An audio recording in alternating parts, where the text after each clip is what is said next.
স্বামী স্ত্রী মিল মহব্বতের তাবিজ। স্বামী কথা শোনে না বা স্ত্রী কথা শোনে না।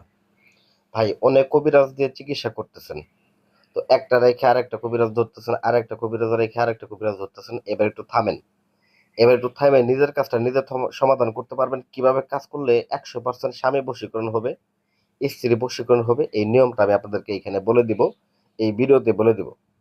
এই মহাযজ্ঞের আসনের মধ্যে আমি আসন করে বসছি এই বশীকরণ কাজটা করার জন্য। তবে কাজটা করার পরে শেষ পর্যায়ে আমি আপনাদেরকে এই ভিডিওটা করে দেখাইতেছি, যাতে করে আপনারাও নিজেদের স্বামী স্ত্রী বশীভূত করতে পারেন। এটা ফলাফলটা কিন্তু 1.5 ঘন্টার মধ্যে চলে আসে। এটা আমি কাজ করে আসনে বসে থাকা অবস্থায় ফলাফল দিয়ে ওনার কাছে ফোন দিয়ে শুনে নিশ্চিত হয়ে তারপরে কিন্তু আমি এই কাজ থেকে উঠছি।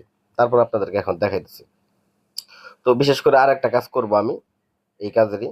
তো এখানে একটা ছবি নিছি, ছবির মধ্যে বিশেষ করে নকশাটা অঙ্কন করে নিছি। তো বিশেষ করে আপনাদেরকে এই নকশাটা অঙ্কন করে নিতে হবে, এবং এই নকশাটা দিয়েই আপনি বশীভূত করতে পারবেন। আপনার আর কোনো কিচ্ছু লাগবে না, কোনো কিচ্ছু লাগবে না। আপনি, আমি শুধু নিয়ম বলতেছি, এই নিয়ম অনুযায়ী আপনি কাজ করবেন, 100% ফলাফল পাবেন।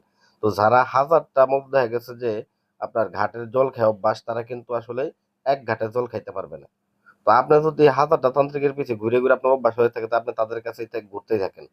তো প্রকৃতপক্ষে যাকে দিয়ে কাজ করেন, যে কোনো এগুলো কবিরাজি কাজ, যখন আপনি একাধিক লোক দিয়ে করাইতে করাইতে মধ্যে দেখা গেছে বেশি, একবারে 5 জনের দিয়ে করেন, একবারে 10 জনের দিয়ে করেন, তাহলে তো আপনার কাছে সমস্যা হবেই। আপনি যখনই কাজ করবেন একান্ত ভাবে কাজ করবেন, আপনার নিজের হাত দিয়ে কাজ করবেন, আপনি ফলাফল পাবেন। আমি আপনাকে বলে দিলাম, চ্যালেঞ্জ করে দিলাম। তো এই নকশাটা অঙ্কন করে আপনাকে পেঁচায় নিতে হবে। পেঁচায় নিয়ে একটা পুতুল নিতে হবে, এবং ওই পুতুলের মধ্যে আপনার এটাকে ঢুকায় নিতে হবে। তো বিশেষ করে 2টা নকশা আপনাকে অঙ্কন করতে হবে, 2টা নকশা। তো এখানে আমি একটা পুতুলও নিচ্ছি, বানায় নিচ্ছি। পুতুলের মধ্যে আমি ঢুকাবো, পুতুলটা যে পেটটা আছে পেটের মধ্যে আমি এটাকে ঢুকাই দেবো। তো তারপর আমি আপনাকে আগে বিস্তারিত নিয়মগুলো আগে বলে দিই, কারণ নিয়মগুলো না বললে আপনারা বুঝতে পারবেন না বা করতে পারবেন না।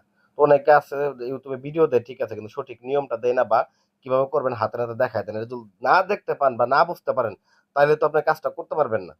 তো যারা একান্তভাবে নকশা দেখতে ঘোলা মনে হবে আপনার কাছে, আপনার স্ক্রিনে নাম্বারে যোগাযোগ করবেন, এই জন্য নাম্বার দেওয়া আছে।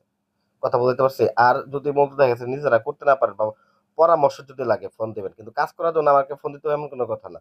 কারণ আমি কাজের জন্য মধ্যে দেখা গেছে ভিডিও ছাড়ি নেই যে আপনারা আসেন, এটার জন্য না।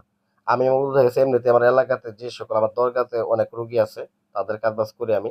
তো যাই হোক, আপনাদেরকে আমি মাঝে মাঝে এগুলো শিখাইতেছি যাতে করে আপনারা প্রতারিত না হন, ভণ্ড লোকের কাছে যা প্রতারিত না হন। তো যাই হোক, এই নকশাটা আপনাকে অঙ্কন করতে হবে অর্ধ পূর্ণিমা রাত্রে।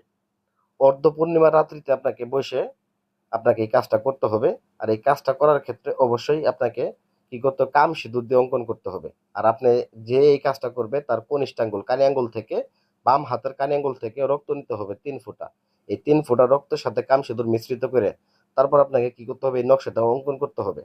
তো নকশাটা অঙ্কন করার ক্ষেত্রে অবশ্যই এদের ফালান বিন ফালানের জায়গায়, হ্যাঁ, আপনারা আপনাদের নামগুলো লিখে নেবেন। বিশেষ করে ফালান বিন ফালানের জায়গায় ছেলের নাম, ছেলের বাবার নাম, এবং নিচে ফালান বিনতে ফালান, এটা আমার মধ্যে হয়ে গেছে দিতে মনে নেই। আপনারা ফালান বিনতে ফালানের নিচে সবার নিচে লিখে দিবেন মেয়ের নাম মেয়ের, বাবার নাম অর্থাৎ স্ত্রীর নাম স্ত্রীর, মায়ের নাম অথবা বাবার নাম লিখে তারপর কি এটা ভাঁজ করে এই পুতুলটার মধ্যে ভরে দিবেন।